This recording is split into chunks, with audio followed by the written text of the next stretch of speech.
Welcome back, everyone. If you're new here, pull up a chair. This one is going to hurt before it gets better. And it does get better. I promise. The baby was losing weight. That was all the chart said. 7 weeks old.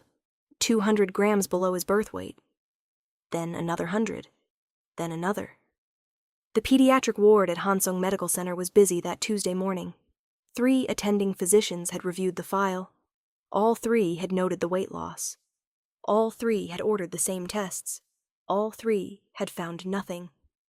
The baby lay in a clear plastic bassinet on the 3rd floor, wrapped in a yellow flannel blanket someone had clearly brought from home. Not the standard hospital issue.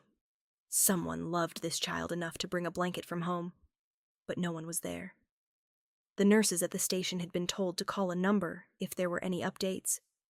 The number reached a man named Choi Byung-soo, who identified himself as a family representative. He was polite. He said the mother would come when she could. He said not to worry about payment. He gave them a secondary number. No one had asked who the father was. On the morning shift, a nurse named Park Soo-yeon picked up the chart almost by accident. She was covering for a colleague who had called in sick. She had not been assigned to this bay. She almost put the chart back down. She didn't. She stood at the bassinet and looked at the baby for a long moment. He was awake. Dark eyes, very alert for his age. A small, serious face. She picked up the chart again. The attending notes said reflux. The second attending had written a question mark beside pyloric stenosis and then crossed it out. The third had ordered a lactose panel. Soo-yeon looked at the baby. She looked at the feeding log. She picked up the baby very carefully and sat down in the chair beside the bassinet. She unwrapped the yellow blanket. She ran her fingertips along the infant's collarbone, across his sternum, down his tiny ribs. She stilled. She pressed gently. Once. Again. She set the baby down and walked straight to the nursing station. "I need a pediatric surgeon," she said. "Right now." The charge nurse looked up. "Dr. Kim has rounds until—" "Right now," Soo-yeon said again. At that same moment, 40 minutes across the city, in a glass and concrete tower in Gangnam, a man named Han Jae-won was sitting behind a desk that cost more than most people's cars and staring at a photograph someone had slid under his office door at some point during the night. The photograph was of a woman. He knew her face. He had spent 3 years trying to forget it. Her name was Lee Murray. She had worked as a research analyst for one of his legitimate subsidiaries. She had been clever and careful, and she had looked at him sometimes across a conference table with an expression he had never been able to fully categorize. He had let her go. That was the word his mind always chose. Let her go. As if she had been a thing he was holding and had simply opened his hand. The truth was simpler and uglier. His grandfather had arranged his engagement to the daughter of the Shin family. The Shin family controlled Busan. The engagement was not optional, and Mirai had been inconvenient. He had not said it to her face. He had sent Byung-soo. He had not asked what she said when she heard. He had not allowed himself to ask. Now there was a photograph of her on his desk, and on the back of the photograph, in neat block letters, someone had written, "She has something of yours." He stared at the words for a very long time. Then he picked up his phone. Byung-soo. "Sir." "Lee Mirai. Where is she?" A pause. Just one beat too long. "Sir." "Now Byung-soo." Another pause. Then, "She's been in the hospital, Hansung Medical.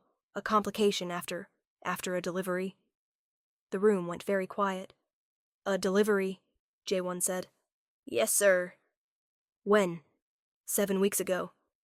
He put the phone down without saying another word. He sat for a moment looking at the photograph. Then he stood up, took his jacket from the back of the chair, and walked out of his office. His 2 bodyguards fell into step behind him without being told. The pediatric surgical wing at Hansung Medical was not accustomed to men in tailored black suits arriving with quiet urgency and asking for a nurse named Park Soo-yeon by name. Soo-yeon was still in with the surgeon when the charge nurse knocked on the consultation room door. "There's a man outside," the nurse said. "He won't say why he's here. He asked for you specifically." Suyan frowned. I don't know any. What does he look like? The charge nurse paused. Like someone who doesn't wait for things, she said. Suyan came out to the corridor. Han Jae-won was standing by the window at the end of the hall. He turned when he heard her footsteps. She had never seen him before in her life, and still she knew immediately who he was, because she recognized a certain quality of stillness in very dangerous people, and this man had it absolutely. Park Soo-yeon, he said. Yes. You're the nurse caring for the infant in Bay 7. She looked at him steadily. I need to ask who you are before I discuss any patient. Han Jae-won. She had heard that name. Everyone in Seoul had heard that name. She kept her face calm. The baby's father? She said. Not a question. She had just looked at the infant's face again 20 minutes ago. Something moved behind his eyes. Tell me about the baby, he said. I need to ask where the mother is first. I'm trying to find that out. Then I suggest you find it out quickly, Soo-yeon said, because her son is going into surgery in approximately 2 hours, and she should know. He went very still. Surgery. He has a condition called hypertrophic pyloric stenosis. The muscle at the outlet of his stomach has thickened. Food can't pass through properly. That's why he's been losing weight. She paused. It's correctable. The surgery is routine, but he needed it found first, and it wasn't found, and he's been here 12 days. 12 days! Who brought him in? A man named Choi Byung-soo. Jae-won turned away from her. He walked 2 steps toward the window, stopped, and turned back. He'll be all right? The question came out stripped of everything. No authority in it. Just the question. The surgery is straightforward, Soo-yeon said carefully. He's small, and he's tired from not keeping food down, but his heart is strong, and he's alert. The surgeon is good. She paused again. He's been waiting 12 days. He's tougher than he looks. Something crossed Jae-won's face that she couldn't name. Can I see him? She looked at him for a long moment. Then she turned and led him down the hall. He stood at the bassinet for a long time without speaking. The baby looked up at him with those dark, serious eyes. Jae-won reached one hand into the bassinet, very slowly, as if he was afraid. His finger grazed the baby's open palm. The tiny fist closed around it immediately. He said nothing. He just stood there, this man who ran the Han Syndicate across 4 districts and held contracts and fear in equal measure, standing over a clear plastic bassinet, caught. Completely caught. Meanwhile, on the 4th floor of the same building, Lee Mireille was learning to stand again. She had developed a postpartum complication, a pulmonary embolism, caught late, terrifying, resolved slowly.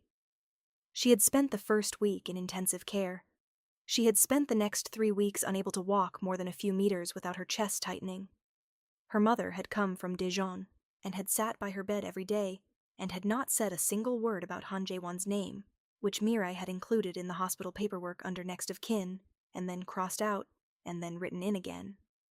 She had sent her son to the pediatric ward when the ICU doctors said he couldn't stay with her. Byung-soo had arranged it. She had trusted Byung-soo because she had no one else to trust.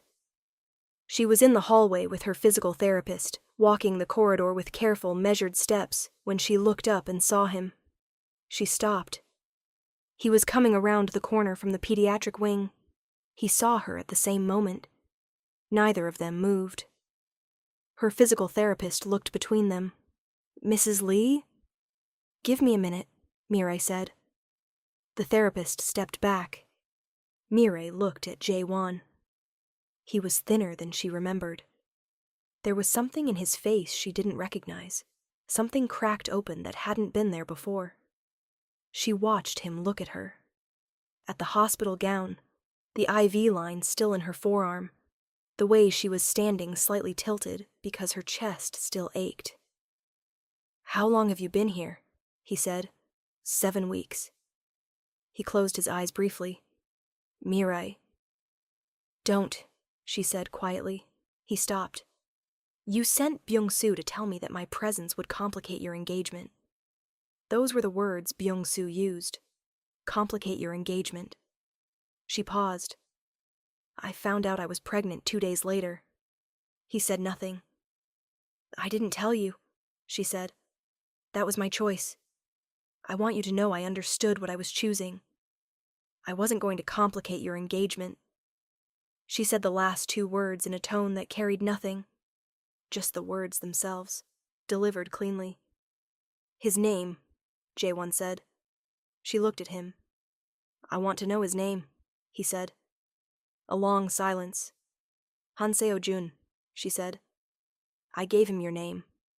I don't know why. I couldn't give him anything else of yours. He looked at the floor, then back at her. He's going into surgery, he said. I know. They called me an hour ago. She lifted her chin slightly. I'm going down there as soon as Dr. Park clears me to take the elevator alone. I'll take you. I don't need... Mirai. His voice was very low. Please. She looked at him for a long time. There was no warmth in her expression yet, but there was something careful and watching. Fine, she said. They sat in the surgical waiting room in chairs that were too close together, because the room was small, and neither of them moved to create more space. Jae-won's 2 bodyguards stood at the door. Mirai's mother, Han Boon-ja, arrived from the 4th floor 15 minutes later, walked in, looked at Jae-won with the precise expression of a woman who had rehearsed this moment many times in her head, and found the reality of it both better and worse than she'd imagined. She sat down on the other side of Mirai and said nothing to him for a very long time. Then she said, Did you know? No, Jae-won said. Do you believe that matters? He paused. No, he said again. Boon-ja looked at him for another moment. Then she turned back to her daughter. The surgeon came out after 2 hours and 4 minutes. He said the procedure had gone well. He said Seo-jun was in recovery and doing well. He said the baby was hungry, and that was a very good sign. Mirai made a sound she immediately compressed. Her mother put an arm around her.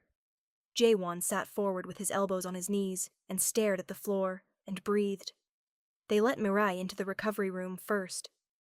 Jae-won waited outside. Nurse Park Soo-yeon came out of the recovery room after a few minutes and found him in the hallway. She leaned against the wall beside him without being invited. She was quiet for a moment. You should know, she said, that he's been here 12 days, and she has been 4 floors above him this entire time, and neither of them knew where the other one was. He looked at her. Byung-soo was managing the information, she said simply. He went very still.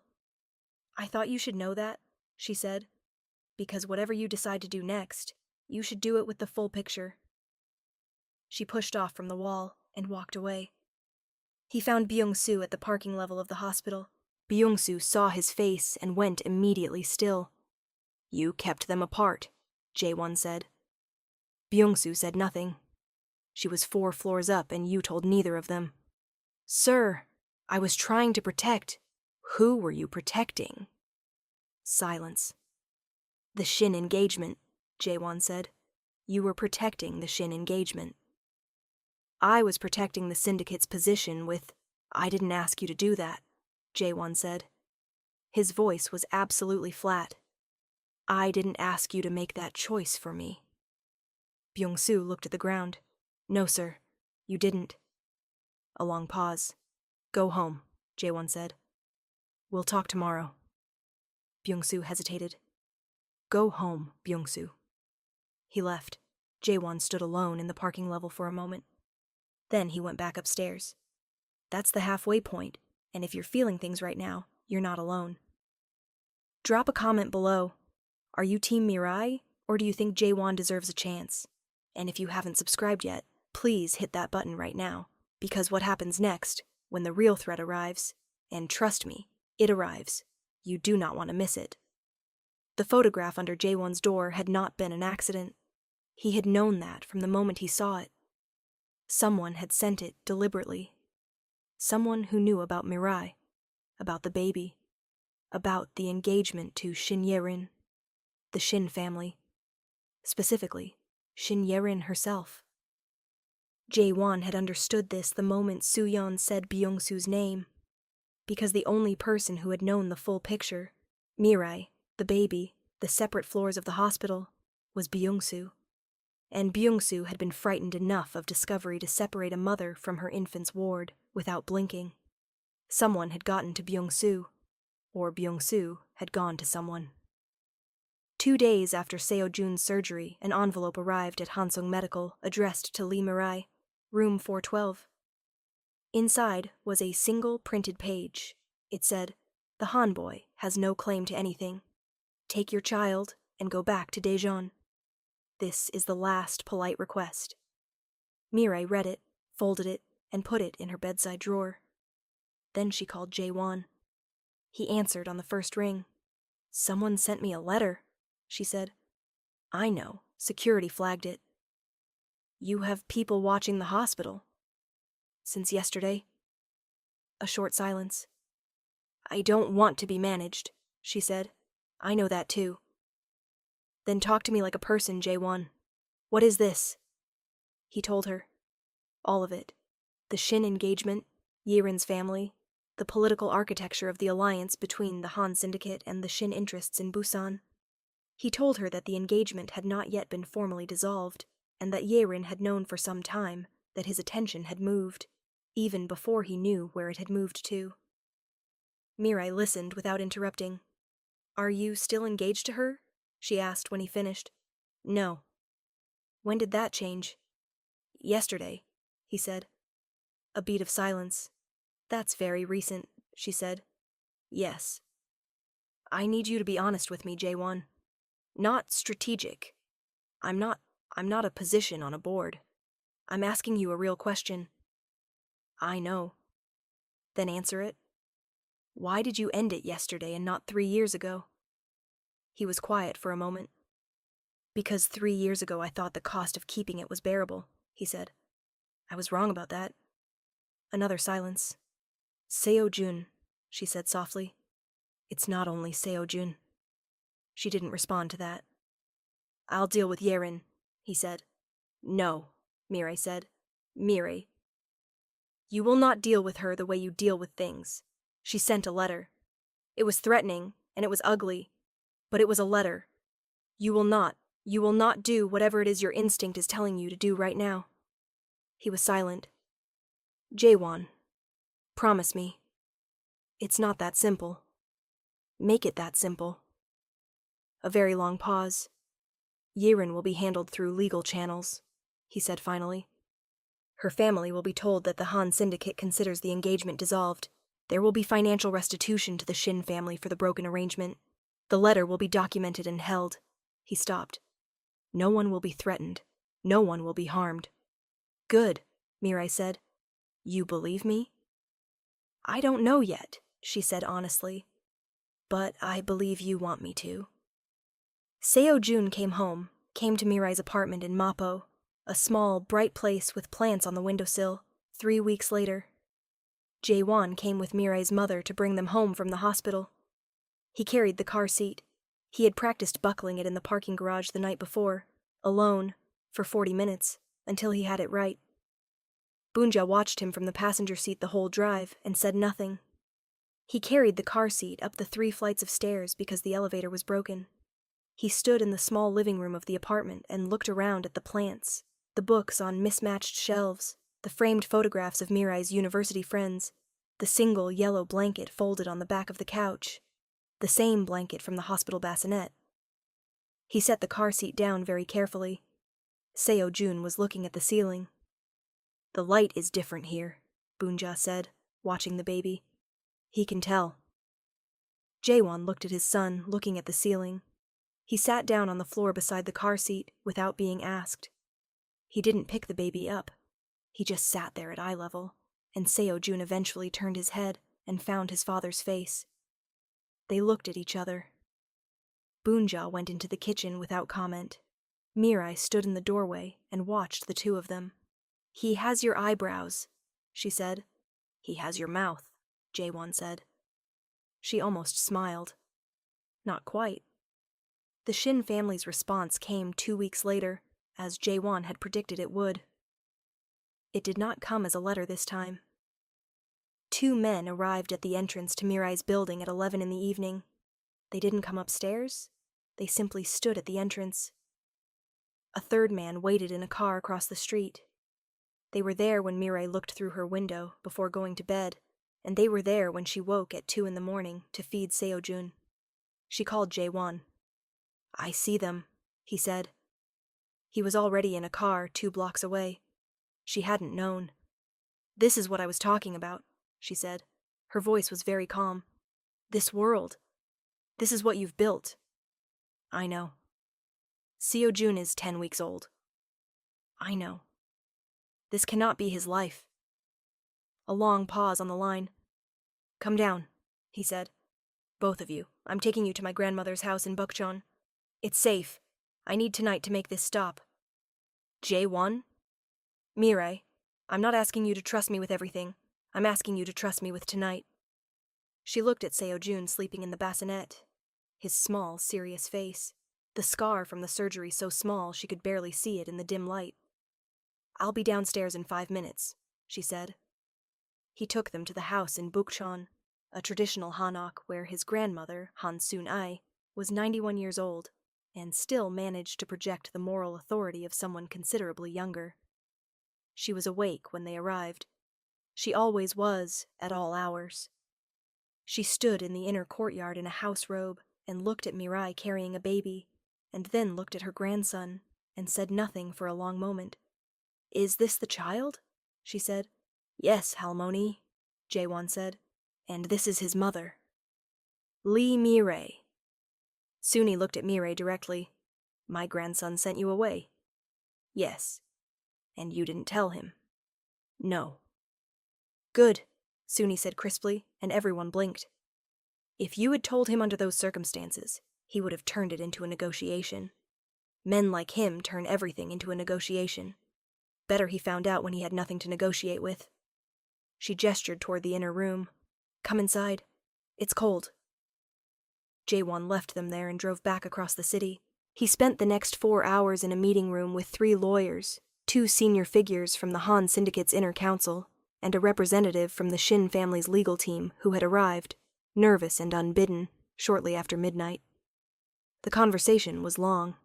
Jae-won offered the Shin family full financial dissolution terms, generous, final, non-negotiable.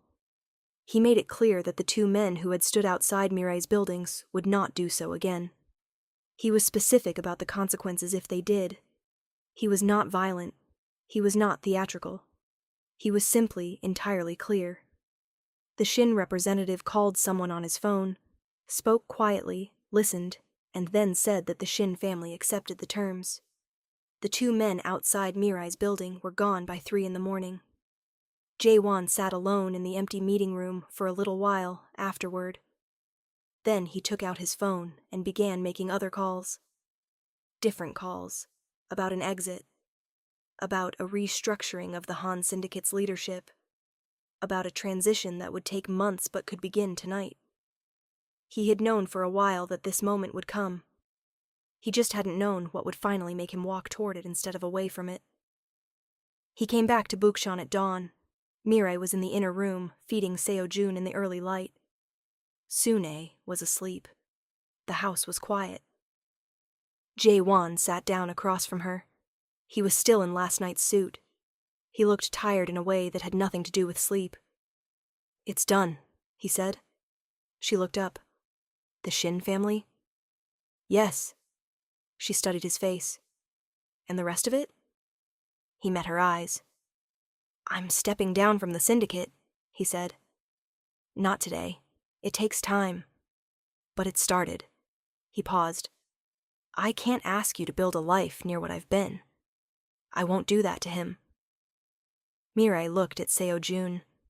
The baby had finished feeding and was now watching a shadow on the wall, with deep philosophical attention. "You can't just leave something like that," she said quietly. "It follows. I know it follows. I know it takes years and it's never clean. I'm not asking you to wait. I'm not asking you for anything." He stopped. "I just wanted you to know. I wanted to say it out loud in front of him, even though he can't understand it yet." A long silence. He'll understand it eventually, Mirai said. I know. You'll have to be able to look him in the face when he asks. I know that too. Seo-jun made a sound, a small, disgruntled sound, as if he objected to being discussed without being consulted. Both of them looked at him. He looked back at them with his serious dark eyes. Mirai laughed. It was a short laugh, surprised out of her. Jaewon watched her laugh, and something in his expression finally let go of something it had been holding for a very long time. 3 months later, Byung-soo stood in Jaewon's office for the last time. He expected the worst. He had spent 3 months expecting the worst. Jaewon slid a folder across the desk. Your severance, he said. Full pension entitlement. A letter of character reference, within limits, if you need it. He paused. The apartment in Incheon that you've been paying rent on for your parents will continue to have its expenses covered for 2 years. That's not in the folder. That's separate. Byung-soo stared at him. I'm not going to punish you further, Jaewon said. You made choices that weren't yours to make, and you know that. I think you knew it at the time. He looked at him steadily. But you also spent 15 years making sure I was safe. I haven't forgotten that. Byung-soo swallowed. I'm sorry, he said. About the boy. I know you are. I know what you thought. Jaewon stood. Go home, Byung-soo. Build something different. Byung-soo picked up the folder. He walked to the door. He paused. He looks like you, he said. The boy. Around the eyes. He left. Jaewon stood at his desk for a moment looking at the city outside. Then he picked up his phone and called Mirai. Is the offer still open to come for dinner? He said. My mother is cooking, she said. She made enough for 6 people. Yes, come. She won't. She made enough for 6 people, Jaewon. Come for dinner. That's enough to ask you to pause right here, because what comes next is the part that gets me every single time, and I want you to be ready for it. Like this video, subscribe to the channel, and tell me in the comments, what moment hit you hardest so far? Was it the baby at the bassinet? Was it Mirai on the phone? Tell me. 1 year later. The apartment Jaewon rented was in Yeonam-dong, 3rd floor. No elevator, which he had initially considered a drawback, and now found he didn't mind because Seo-jun, at 13 months, had recently discovered stairs and regarded every step as a personal conquest. The apartment was small. The kitchen had room for 2 people if they were comfortable with the proximity. Mirai had brought her plants. They were in every window. There was a low shelf along one wall that had started as a bookshelf and had gradually been colonized by board books with thick cardboard pages, and one very battered cloth tiger that Seo-jun carried everywhere and had named, with great seriousness, Bap, which meant rice. Why Bap? No one knew. Bap was sacred. Bap was not to be laundered without negotiation.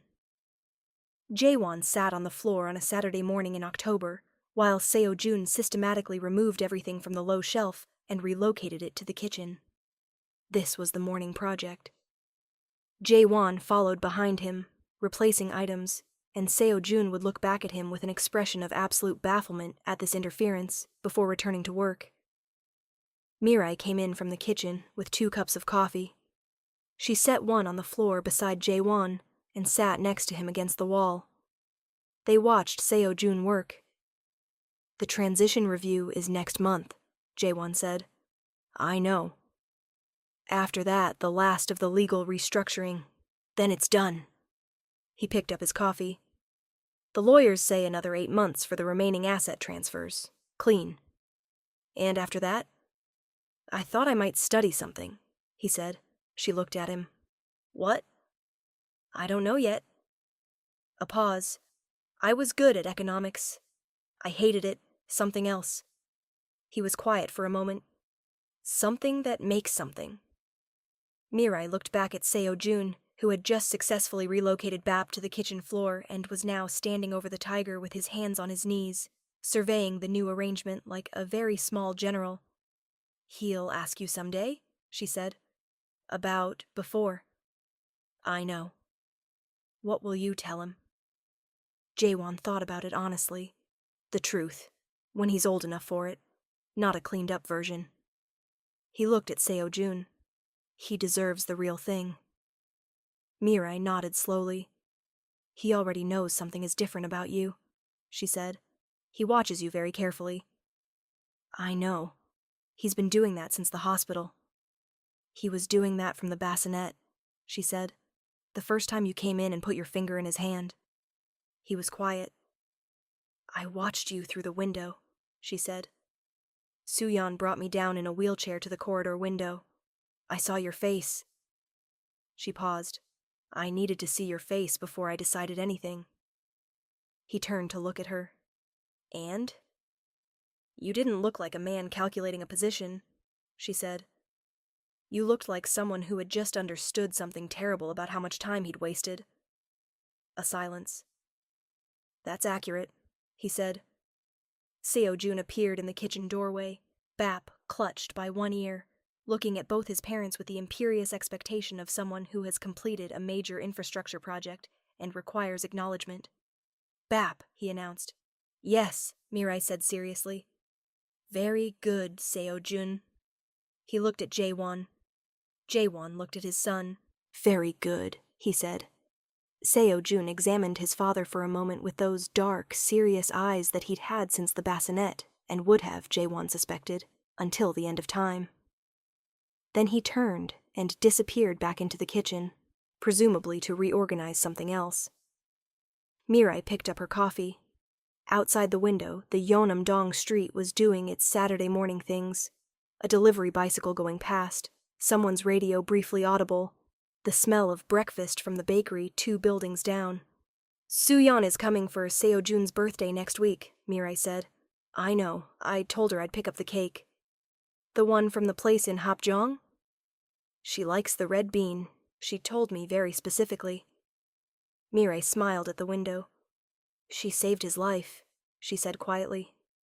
And then she told a very dangerous man that he had the full picture wrong, which is also a form of saving a life. I'm going to remind her of that at every birthday party for the rest of our lives, Jaewon said. She'll pretend to be annoyed. She will absolutely not. Seo-jun came back into the room with a board book and walked directly to Jaewon, and climbed onto his lap and opened the book and looked at his father with the clear expectation of narration services. Jaewon looked at the book. It was about a small bear learning to fish. He had read it 41 times by a conservative estimate. He opened to page 1. Outside, the October light moved through Mirai's plants on the windowsill, green and gold and alive. Jaewon read about the bear and the fish, and Seo-jun pointed at every fish with one authoritative finger, and Mirai drank her coffee beside them, and the morning went on.